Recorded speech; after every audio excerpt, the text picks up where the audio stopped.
Obrigado você que nos acompanha, que já faz parte dessa família. É sempre muito saudável a gente ter a oportunidade de pensar o nosso momento presente, mas contextualizado. Até para a gente entender um texto, a gente precisa do contexto. Às vezes a gente não consegue ter uma boa visão da vida, é porque a gente só foca naquilo que está acontecendo. Mas quando você abre o leque para ver os acontecimentos, tudo aquilo que lhe envolve nesse momento, a sua visão fica mais aperfeiçoada. É assim que a gente supera os momentos de dificuldade. É assim que a gente cresce como pessoas. Quando a gente se oportuniza um olhar mais amplo das realidades que nos envolvem.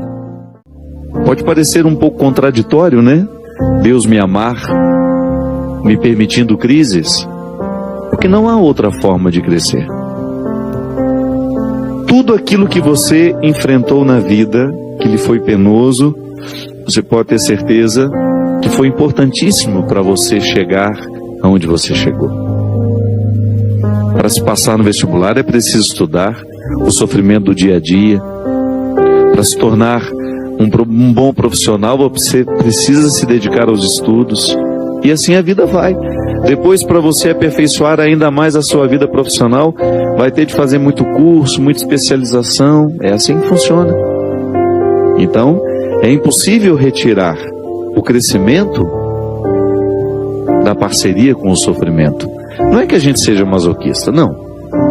Basta você enfrentar as questões diárias e você terá uma boa dose de motivos, de razões para acreditar no poder curativo que o sofrimento tem na nossa história.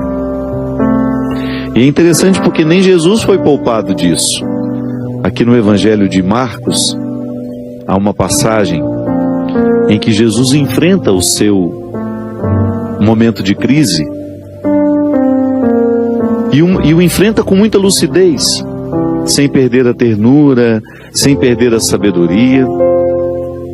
O texto diz assim: chegaram a uma propriedade chamada Getsêmani e Jesus disse aos discípulos: sentai-vos aqui enquanto eu vou orar. Levou consigo Pedro, Tiago e João e começou a sentir pavor e angústia. Jesus então lhes disse: sinto uma tristeza mortal, ficai aqui e vigiai comigo. Jesus foi um pouco mais adiante, caiu por terra e orava para que aquela hora lhe fosse possível e que passasse dele. Ele dizia: Abba, Pai, tudo é possível para ti. Afasta de mim este cálice. Mas seja feito não o que eu quero, porém o que tu queres. E quando voltou encontrando os discípulos dormindo, Jesus disse a Pedro: Simão, estás dormindo? Não foste capaz de ficar vigiando uma só hora comigo? Vigiai e orai para não cairdes em tentação. O espírito está pronto, mas a carne é fraca. Jesus afastou-se outra vez, orou repetindo as mesmas palavras. E voltou novamente e encontrou-os dormindo, pois os seus olhos estavam pesados de sono. Eles não sabiam o que responder. Ao voltar pela terceira vez, ele lhes disse: ainda dormis e descansais? Basta, chegou a hora. Vede, o Filho do Homem está sendo entregue às mãos dos pecadores. Levantai-vos, vamos, aquele que vai me entregar está chegando. Quem já teve a oportunidade de estar em Jerusalém, certamente visitou o Getsêmani, que é esse lugar onde nós temos aquele jardim de oliveiras lindo, o jardim da agonia, um lugar muito especial. Aliás, um lugar que nos inspira uma profunda reflexão, porque ele naturalmente nos joga para o contexto deste acontecimento. O Getsêmani é a prensa onde as olivas, né, o fruto das oliveiras, são prensados para que se extraia o azeite. Aquela grande pedra que vai esmagando as olivas para que elas possam liberar o azeite. É interessante a gente pensar que o Getsemane é o lugar onde você retira o que há de melhor do fruto. Sim, se a oliva não for esmagada, não se chega ao azeite que ela pode oferecer. É preciso que o movimento daquela grande pedra arranque do pequeno fruto o que ele tem de melhor. Não é à toa que Jesus foi sofrer num lugar deste, né? E não é à toa que essa construção literária nos coloca diante de uns momentos mais difíceis da vida de Jesus. Ele está prestes a ser morto, prestes a enfrentar todo o sofrimento da tarde santa, naquela sexta-feira que para nós, dentro da Semana Santa, é um momento especial para a nossa reflexão também. Mas Jesus está prestes a viver o seu Calvário e ele sabe disso. Ele chama os amigos para estarem com ele, e nem esses amigos são capazes de participar do sofrimento dele. É interessante isso, né? Porque o que Jesus queria ali naquele momento era a companhia de amigos. Você entende muito bem o que isso significa? Porque também no momento do seu sofrimento você não gosta de ficar sozinho. É bom você ter alguém que você ama do lado, para ele ajudar a viver a prensa do sofrimento. Mas esses amigos não foram capazes de oferecer a Jesus o que ele esperava deles: companhia, amizade, um ombro amigo, como a gente gosta de dizer, né? E ele precisou enfrentar tudo sozinho. Mas enfrentou com muita dignidade. E enfrentou ensinando-nos. Porque, minha gente, todos nós precisamos passar, não sei, diariamente talvez não, né? Mas ao longo da nossa semana, quantos Getsêmanes a gente tem de passar? E se você for pensar, claro, Getsêmanes menores, outros nem tão grandes, mas também não tão pequenos. Basta você olhar para tudo aquilo que foi Calvário na sua vida, e você vai descobrir o quanto esses Calvários foram importantes para a purificação da sua essência. Porque quando nós estamos na dinâmica do sofrimento, a gente não tem tempo e nem disposição para o supérfluo. É como se o sofrimento nos julgasse para buscar o que de fato temos de mais precioso. É como se a gente fosse julgado para um território que resguarda o que temos de mais saboroso, de mais valioso, de mais precioso. E essa mão de Deus, que vai nos ajudando a viver a dinâmica da fé, ela vai se manifestando na nossa vida de diversas formas. Um amigo que nos fala, um conselho de mãe, uma palavra de irmão, e Deus vai nos segurando pela mão, vai nos dando condições de enfrentar a pedra do sofrimento. Eu sei que não é fácil. Se a gente pudesse, a gente pularia, né? Igual quando a gente era criança, né? Que você tem aqueles jogos em que você tem a oportunidade de pular uma fase, né? Ah, vou pular, tenho o direito de pular uma fase, vou pular. Na vida não é assim, não. Não dá para pular a fase.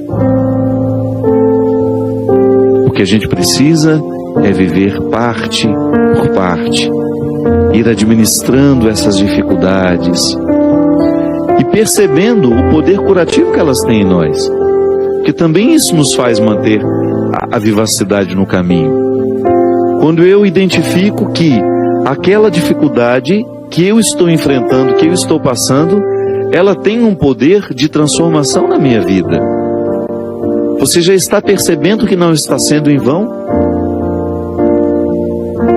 Você identifica que ali você já está produzindo, a exemplo das olivas, o azeite precioso. Eu fico olhando para mim mesmo, né?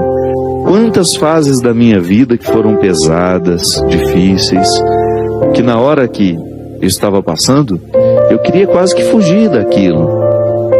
Insuportáveis. Eu me lembro no meu processo, né? Até me tornar padre, por incrível que pareça, a minha vida como seminarista me ofereceu muito mais dificuldades do que a minha vida de padre.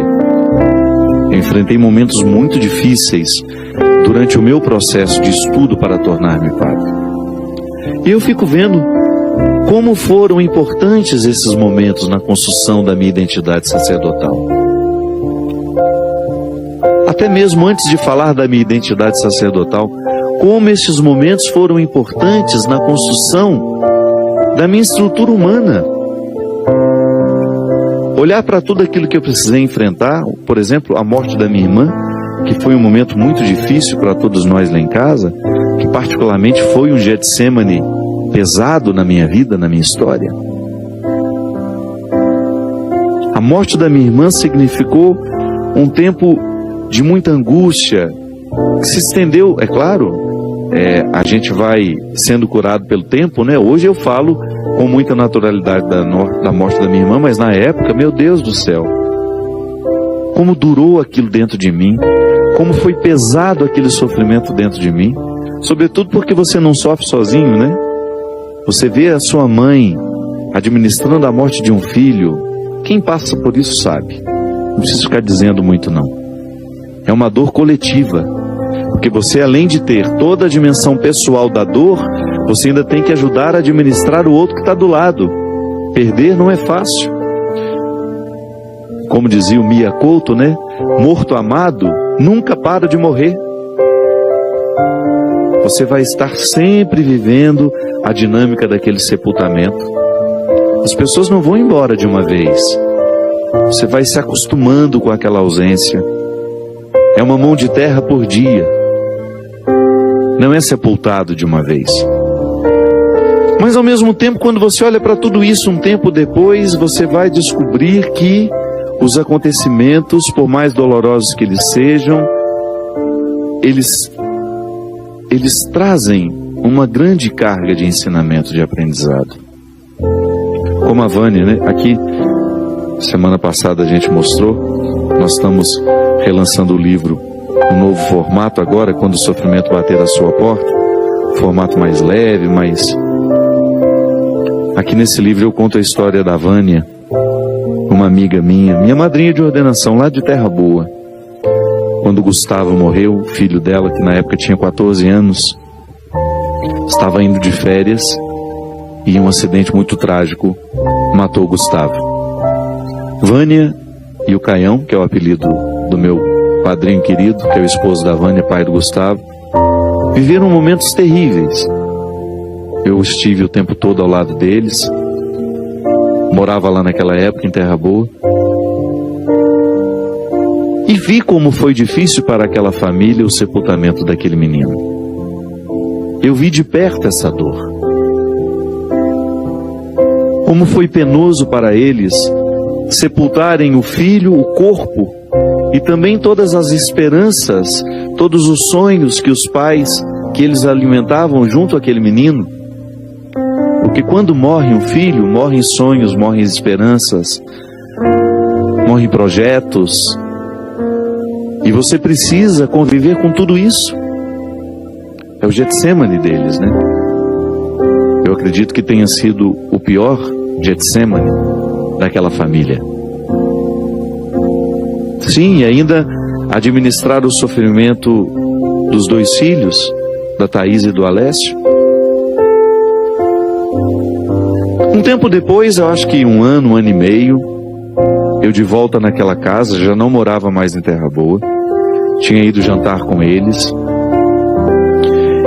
E aí estávamos na sala, eu, Caião e Vânia, conversando, e de repente entrou esse assunto. E a gente falava do quão doloroso foi enfrentar aquele momento. E a Vânia, eu me lembro, derramando uma lágrima assim, muito serena já naquele rosto, que a Vânia é uma grande mulher, é uma pessoa que sofre com muita dignidade, sempre foi uma mulher de muita dignidade.